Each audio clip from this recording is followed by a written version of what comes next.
Good day and welcome to another episode of Did You Know with Wessel Kutsia and Raymond Lombard. And we're asking Dr. Ray all the big questions from this book, How to Navigate Through the End Times, which is available on Amazon.com worldwide, or of course bookstores in South Africa, or RaymondLombard.com, and we'll send it straight to your house. Or if you come to church here in Cape Town, you can just pick it up in a media center as well. So it's always open for you to come and visit. Go check on our website where to visit and come listen to Raymond Lombard preach. Amen. But he's going to preach in Afrikaans. So if you can speak Afrikaans, let's go. Today, Dr. Ray, we are on another installment, still speaking about death and judgment. The last. The last one I just said, I'm like, okay, I'm almost over speaking about death and hell and Hades, but much needed conversation to understand it. I think so. I think the fact that God has said so much about it in the Bible, creating human beings, know who we are, Yeah, made us immortal human beings. I mean, you can never die. Your body can die, but you can't die. Spirit can't die. yeah, Spirit can't die. For your spirit to be separate from God means that you're actually dead, but not dead like a bird that fall from a tree, dead on the ground. yeah, There's no such thing as death with no consciousness. yeah, Death is the death of the body.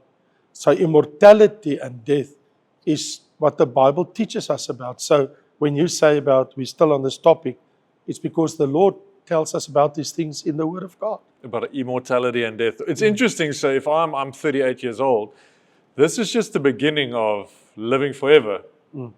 That I is- mean, 38 years old, if you lived now 1,000 years ago, next year would be your last year because the average age 1,000 years ago of people living on earth was 39 years. Precisely. So I've got I'll double that one up. But okay. So in this episode, we want to speak about this thing called immortality. Immortal, Yes. meaning I'll live forever. Yes. What's the evidence? What evidence supports this doctrine from the Bible? Because Well, we want to speak from the First Bible. of all, the fact that Jesus Christ rose from the dead. And we are in Christ. And that's the promise of the Bible. I mean, that we will live for all eternity is all based on the fact that the Son of God, Jesus Christ, is raised from the dead. that He's immortal. For sure. Yeah. And because Jesus lives forever, those who are in Christ will live with Him for all eternity. Yeah. That's our assurance. Yeah. That's our promise. Okay. If it wasn't for that, we had nothing to stand on. So the celebration in Scripture of, every Easter weekend, we celebrate the fact that Jesus died for us on the cross, and on the Sunday, the first day of the week, He rose from the dead. Yeah. So the fact that Jesus rose from the dead, and the Bible is very clear in Romans 8 verse 11, if the Spirit that raised Jesus from the dead dwells in you, He will make alive your body to live for all eternity. So our promise is based on Jesus' immortality. Yeah. Because we've spoken about resurrection. Yes. That means immortality. Like Absolutely. for every man to die, but we'll be resurrected with Jesus. Yes, again. and He can't die anymore. And when we talk about immortality, what we're actually saying is death reigns no more. There is no more death. Okay. There is no more sin. Yeah. There is no more devil. There is no more fallen creatures. There is no more wicked and ungodly because the first thing has passed away. So when we talk about immortality, it is moving into the realm of eternity Yeah. forever. As a believer, Mm-hmm. there's eternal life for us. And Sure. we spoke last week about as an unbeliever, there's immortality on the other side as well in Yes, hell. So we've got exactly. heaven and hell, Yes. but both is immortal. Yes, You're and- going to live there. Right. So in other words, immortality is true of heaven and hell. Yeah. Sure. Sure. Well, that's also good to know. So, Yes. tell me what's some biblical evidence that supports the teaching where, some of the people we see in the Bible, I can see here, we find evidence of the doctrine of immortality early in the Bible. So that will Yes. be in the Old Testament. Sure. Tell us about a few of those people. Yeah, I think you read a lot about them and you even preached about it. Abraham, Isaac, Jacob, Ishmael, because it is very interesting that in the Old Testament, when you read about people that died, you will read, like for instance in Genesis 25, then Abraham breathed his last breath Last prayer. and died in a good old age. It was 175. and an old man and full of years, and was gathered to his people. Okay, what does that mean? Being gathered to his people. So listen to this. Ishmael died joined. and was gathered to his people. Isaac died and was gathered to his people. Jacob died and was gathered to his people. It is said of all of them. In other words, So they die and they join someone else. yeah, exactly. Where? Paradise. Okay. Where? Under the earth before the crucifixion of Jesus. Before Jesus, it was. That's what it was. In other words, they went to all the saved. Yeah. So all that is why you will hear the cliche, gathered to his people, gathered to his people, gathered to his people, gathered to his people. So 4 times Abraham, Ishmael, Isaac, and Jacob. That's interesting. I've never seen that in the Old Testament. Yes. Gather to his people. You Gathered to his die and you go join someone else. And Yes. it means I continue to exist. Exactly, immortality. You see? Yeah. They're not, I'm dead and I lie in the grave, but gathered to his people. And Jesus, when they talk about Jesus gathered to his people, in Matthew 22, the Sadducees came to Jesus and they said, oh no, we don't believe in life after death. And Jesus says, don't you know the scriptures? You err. Because the scripture says, I am the God of Abraham, Isaac, and Jacob. God is not the God of the dead, but of the living. Yeah. I am the God of Abraham, Isaac, and Jacob. I'm not the God of Abraham that lived and sorry to hear he's dead, Yeah. and Jacob and Isaac. I am the God of Abraham, Isaac, and Jacob, of the living. They still are in that sense. Exactly. So when we say go to your fathers, it is an expression in the Old Testament. Now you shall go to your fathers in peace, and you shall be buried. So that words of the Lord himself to his friend Abraham means that what he's saying is there's a conscious continuation of your existence after your physical death. Yeah. You move to a different place. Yeah. And in this case, they went to paradise in the Old Testament. Great days. news for Christians, believers going, "No, if I die on this side, Yes. I go to be with my fathers." Yes. If you've had someone who's Yes. passed away, Yes. your oma and your opa, your dad, your mother, someone of old age, you're going to see them again. You know what's interesting, Vessel? I studied now for 46 years people that died and come back to life. Yeah. So I studied and read many, many books. And you know, it's always difficult when you get into this terrain because it's out of the Bible, experiences of people. Yeah. And then, you know, you take it with a pinch of salt because, I mean, this is not scripture. What I'm now telling you is in my studies of 46 years, studying and reading, even at interviews with people that died and came back to life. Yeah. I even had the opportunity in my Yeah. life to have a few interviews of that people. And so they will tell me what they experience on the other side. And you know what is the one thing? Without exception, every one of them that passed away and was resuscitated from death, you know what that means? Yeah. Like, you know, ER come and they hit you with resuscitate you. exactly with electrical shocks. Shock your heart back. Exactly, and now It you're beats back. again. Right. And you're alive again. Right. So I was and dead, then now I'm alive. and then they will tell their stories. Yeah. And you know what they will all say to you? 99% of the time, they will all say, I saw my father, or I saw my mother, or my uncle, or my brother, or my child, or a family member that I knew that were a Christian, Yeah. that died. And I saw them. But of course, having talked to Jesus, they made the decision to come back, or Jesus gave them the opportunity to come back. Yeah. But here's the interesting thing. They saw their family. Yeah. And so it coincides with what we read in the Bible, go to our fathers. Yeah. So here's the thing. When you die, your family will be warned by angels, you're on your way.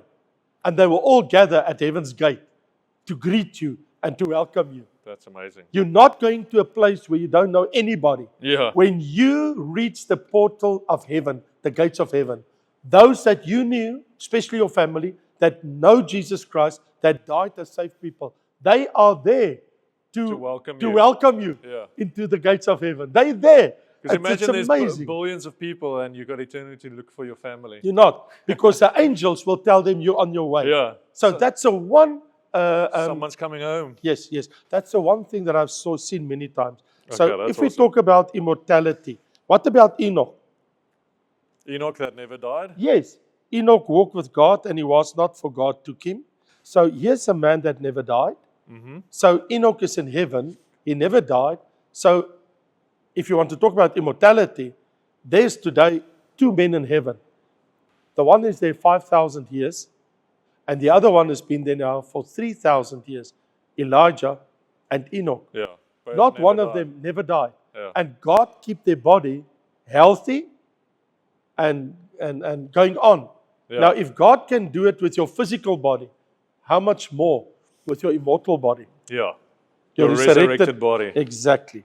Sure. Exactly. And it's still, we know with past conversations and learnings that it's for each man to still die. So those two guys still have to come, die as the two witnesses, Yes. and then they will be resurrected again. Yes. And live for eternity. 3.5 days later, they'll get up and they continue. Yeah. So Job, in the scripture, in Job 14:14, he says, if a man dies, shall he live again?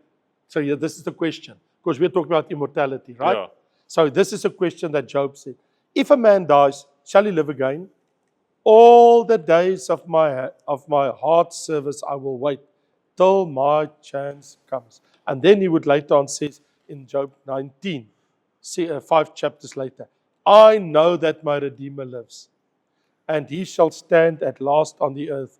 And after my skin is destroyed, for thus I know that in my flesh I shall see God. So he has this knowing that there is life after death. My Redeemer lives. Yeah. God lives. So immortality will go on. But I think when Jesus spoke to the Sadducees, you remember what I mentioned to you, I think was it last week we talked about it, when Jesus said, but concerning the resurrection of the dead, have you not read that was spoken to you by God, saying, I'm the God of Abraham, the God of Isaac, and the God of Jacob. God is not the God of the dead, but of the living. We even mentioned it today. God is not the God of the dead, but of the living. Yeah. So Jesus said, Abraham, Isaac, and Jacob is not dead. Yeah. God is not the God of dead people, But of the living. but of the living. Yeah. I'm just not alive on earth, but I go into eternity. So your dress change. Yeah. So when we talk about immortality, means my non-material, Yeah. my spirit Yeah. that can't die, go to another address, Yeah. move from earth to heaven. And what we read in John and Matthew 8, Jesus said, I say to you that many will come from east and west and sit down with Abraham, 2,000 years after Abraham died, and Isaac and Jacob. So we're talking about 2,000, 1,900, 1,800, 1,700 years before the time of Jesus, Abraham, Isaac, and Jacob lived. And Jesus said, in the future, many people will come from the east and the west, from all over the world, to sit down with Abraham, Isaac, and Jacob in the kingdom of heaven. Yeah. That's a promise. Yeah. That's immortality. There we go. I like the one of, you have this one about where David loses his son, Yes. because I think we have some parents who will be listening as well. Yes. And he says this in 2 Samuel. It says, I shall go to him, but he shall not return to me. But Yes. he says, He's somewhere and I'm going to him. yeah, one day I will see him again. Yes, because he's in paradise. Yeah. He died as a baby. Yeah. And so he went to paradise. And David said, I will go to him. I will see him. That's a great assurance as well. Yes. But I think for us, for me and you, our experience on the day of our death, when we die, what will happen in the day when I die physically? One thing is for sure, I will find myself in the eternal kingdom of our Lord and Savior Jesus Christ in heaven. Number one. Yeah. And there will be no more fear of death because you don't die in heaven. Yeah. There's no sorrow. There's not another death after that. No, and there's no sorrow. And there's no more trouble because the things of the earth have passed away. There's no more struggle against sin on the day of my death So sin will be gone. Would we just because sinful nature do not go to heaven. not? So our sinful nature just falls away. It won't exist. My question is this. I don't know if you've ever thought of this, but why did the devil, who was in heaven, come up with a sinful nature? Or how did his pride take him to the fall, and then, because he was in heaven, or So- is his nature different from our nature? So God says concerning him in Ezekiel chapter 28, there was a day when I looked at you and I found iniquity in you Yeah, because you become proudful yeah, and you become arrogant. And because of your pride, you have fallen. And then it says, and I found sin in you. okay, So the moment the devil stepped, Lucifer, yeah, when Lucifer, beautiful cherubim, angelical being, when he stepped out of line and he became disobedient to God, that moment he fall into sin. yeah, The question that bothers me, where does that first thought came from? yeah. That's why I'm like, And that there's no explanation. I Yeah. can tell you that today. There's no explanation, Vessel, where the thought came from that Lucifer would even entertain the thought to say in Isaiah chapter 14, I want to be like God. yeah, I want to lift my throne above the throne of God. yeah. Exalt myself. I want over to him. exalt myself. Where does that thought came from? Yeah, And God just said, I found it in you the day when it happened. sure. And God cast him, of course, with his angels. And he made up a lot of angels with him, Yeah. 1/3 of heaven. Yeah. And they were cast out. So to answer your question, that, of course, changed the course of history forever. Yeah, Because now there was sin in the universe, where from eternity there was no sin. yeah. Okay. So, but for us, our sinful nature will disappear. There is no sinful nature in heaven. Okay. And of course, on the day of my death, I rest from my earthly labors. There's no more work to be done the way we do it here. And I will find myself in paradise in third heaven, clothed with white clothes. I can eat of the tree of life, be with my family. All these things await us that are in Christ because of immortality. We move from one address to another address. That what really happens, you move from earth to heaven. Okay, well, wait, because you're going over this very quickly. I rest from my earthly labors. Everybody wants to know about this. Yes. We're not going to work like we do today for toiling the earth to make our money and a living. That was- because we don't have to make money in heaven, Okay, but here's the thing. but we'll work for a purpose because okay. you'll reign with Jesus and you'll have stuff to do. Okay, so here's the interesting thing. Today, the earth is cursed because of Genesis 3. God cursed the earth.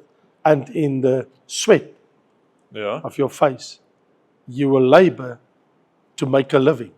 So Yes. man sweat, every day toil, the ground, work the earth That's to what I'm make a saying. living. So You once don't the have to curse make is- a living in heaven because everything is provided.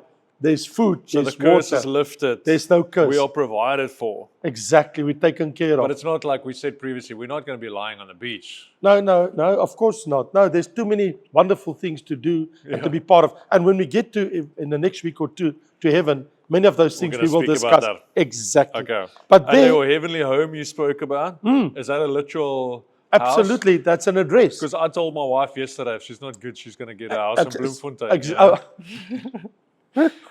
I'm like, some of us, because we were... Amanda, my wife, always said to me, Lovey, will I be able to stay with you in heaven? I said, if you behave, Precisely. I will allow you to sometimes stay We with were me. looking at a beautiful house in Okinawa, Japan, on the water. I Oh. said, I'll probably, if Jesus, that's what he will give. But I'm like, if you're not a good Christian, you're going to go to Bloemfontein. Maybe in the 1,000-year tribulation, Lord, send me to go and work in Japan. If you live in Bloemfontein, I'm sorry. But, Okay.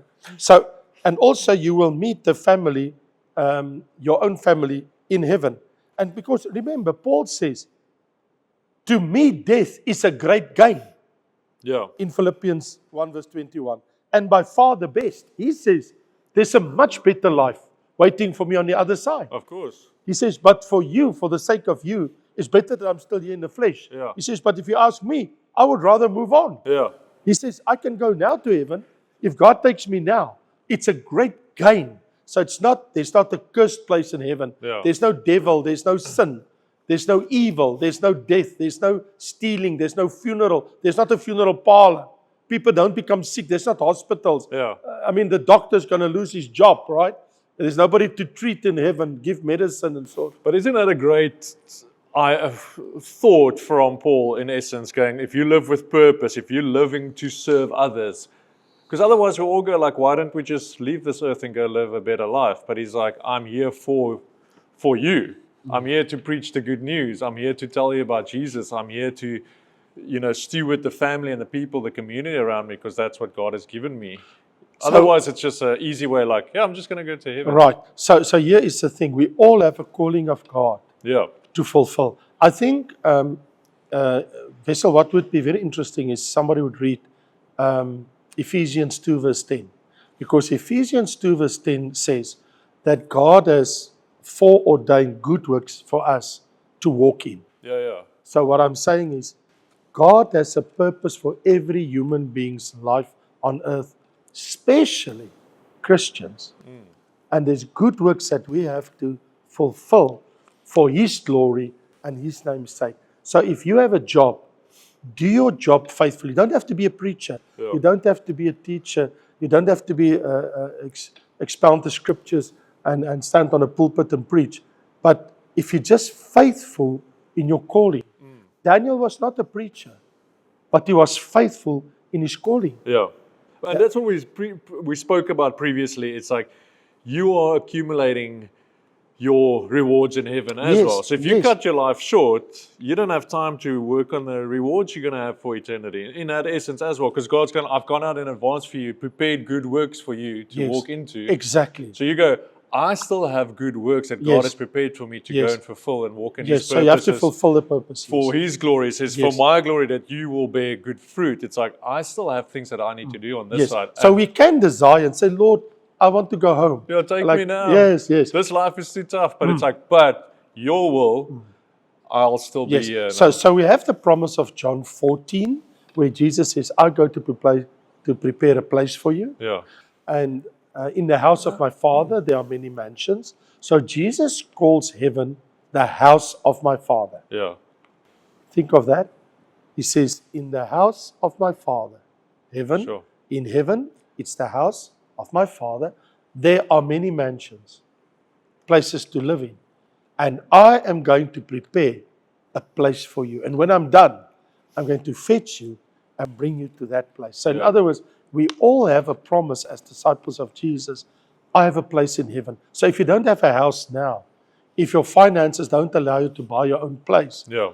at least you know for all eternity, God has provided a place for me. You're going to have a house. I'm going to have a place to stay for Yeah. eternity. I told my wife this yesterday. We were speaking about. I'm like, you're going to work yourself to the bone for 40 years to build your dream house, and you're going to live in it for 20 years, and you're going to die. Yes.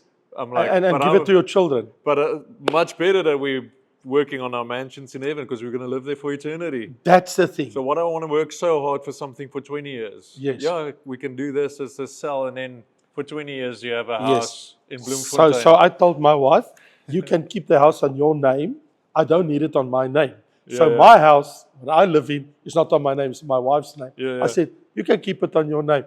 My house address is in heaven. Yeah. I said, you have this one. I'm staying with you in this house. And it can be on your 'Cause you'll name come and stay with me in heaven. if you behave. Yeah. So when we talk about immortality, it is about that the Bible tells us in Ecclesiastes 12 verse 7, then the dust will return to earth as it was. So our bodies go, when we die, dust. And the spirit will return to God who gave it. So in other words, immortality is it's already explicitly stated in the book of Ecclesiastes where it says, Yeah. when you die, your body dust return to earth, but the spirit return to God who gave it. So the most amazing thing is, and even for Daniel, remember, when Daniel get to the end of his life, this is one of the most amazing portions of Scripture. Vessel, I really need to share it with you. I don't know when last that you read it, Daniel 12, verse 1 to 3. And he says there, and at that time Michael shall stand up, which is an archangel, the great prince who stands watch over the sons of your people, of the Jews. And there shall be a time of trouble, the great tribulation, such as never was since there was a nation, even to that time. And hear what he says. And at that time your people shall be delivered, everyone who's found written in the book. Book of life. And many of those who sleep in the dust of the earth shall awake. That's the body. Some to everlasting life, some to shame and everlasting contempt. So it's both are everlasting. You see? Those who are wise shall shine like the brightness of the firmament, and those who turn many to righteousness shall like the stars, shine like the stars forever and ever. Sure. That's a great scripture. Daniel 12. Daniel 12 explaining to us this wonderful thing. And that's why Paul says in 1 Corinthians 15, then we will tell Hades, death is swallowed up in victory. Where's your victory? For the sting of death is sin, and the strength of sin is the law. But thanks to God who gave us a victory through our Lord Jesus Christ. So here we are. We are immortal beings, Yes. spiritually speaking. Physically, death is waiting. But then, when we have our resurrection and our immortal body, our resurrected body, there's no more death for all eternity. So the Bible teaches us about life after death as an absolute fact. Yeah. And that's why we sing the song, Death, where's your sting? Nothing because of the cross. Absolutely. Last thing I want to ask before we finish this one, what are the benefits? In your book, you got 7 benefits that we gain from embracing the doctrine of immortality. Yes. I don't know if you have them there. Maybe you can just share it with us because it's there with you, or I can just mention it. One of the benefits is, of course, what we do know is we are conscious after death. I know I will be with the Lord. Secondly, I have this sense of eternity inside of me, that there's something more than just this life. And of course, the doctrine of resurrection affirms this hope that we know because He lives, I will live. And life continues after physical death. Because the Bible is very, very clear. God is not the God of the dead, but of the living. And this brings assurance, this immortality brings joy and hope in us, knowing we have a future. And of course, knowing that our life on earth is only temporarily. Yeah. I mean, we are only here for a time. We are not made to be here for all eternity in this body. And of course, it motivates me to lead a righteous life because I know I will stand before God. I have to give account of my life.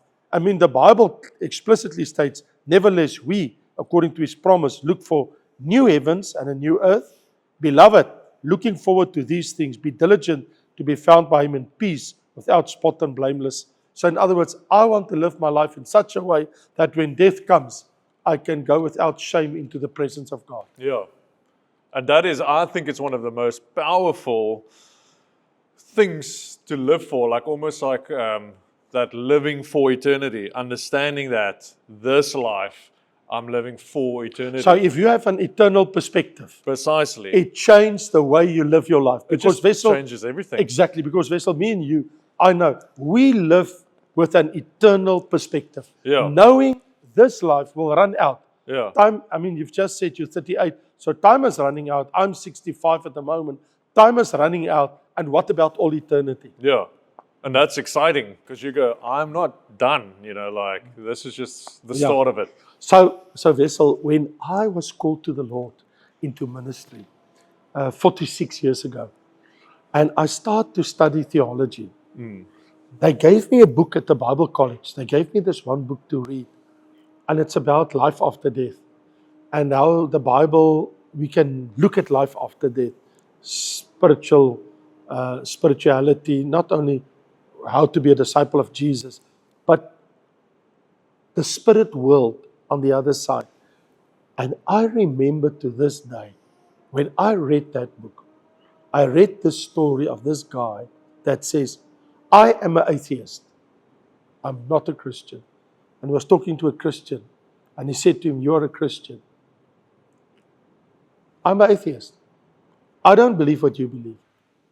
Because if what you say is true, that immortality is for real, and heaven is real, and hell is real like in real places, like a city, like we know, New York or Cape Town or Rio de Janeiro, Jerusalem, whatever. He says, if that is true, really, really true, and I would believe that, I will crawl on my knees from this door. I will crawl out on my knees. And I will crawl down the streets and knock on all the doors of all the homes. And I will warn people. There's an eternal hell and there's eternal heaven. Yeah. Make your choice. Yeah. Come to Jesus. He says, but you can lay the path with glass. I will crawl on my knees over that glass to every door until I die and knock on the door to tell that person, heaven is real, hell is real, make right with God. Yeah. He says, but because I don't believe, I'm not going to do it. Well, and because I see other Christians not really even doing that as well, not sharing their testimony as well. So can you see, if this is real, Yeah. if you have this real eternal perspective Yeah. of immortality, you live your life different. Completely. Absolutely. So the values of the world is not your values anymore. Yeah. The things of the earth is not so important anymore. You use it, but that's not so important anymore. God's word, Jesus Christ, eternal life, the Christian walk, that becomes your focus. Yeah. Sure. There we go. That's a good way to end this. Thank you. Maybe the next episode we speak about heaven. Let's do it. Get out of this. Until next time, God bless. Guys, see you at the next episode. Remember, like, subscribe, go get your book today. We've got a few more episodes to go through. And as we said, we're going up from here. We're going into heaven, Amen. eternity for believers. Amen. It's going to be amazing. Thank you, Jesus. All right. See you guys at the next one.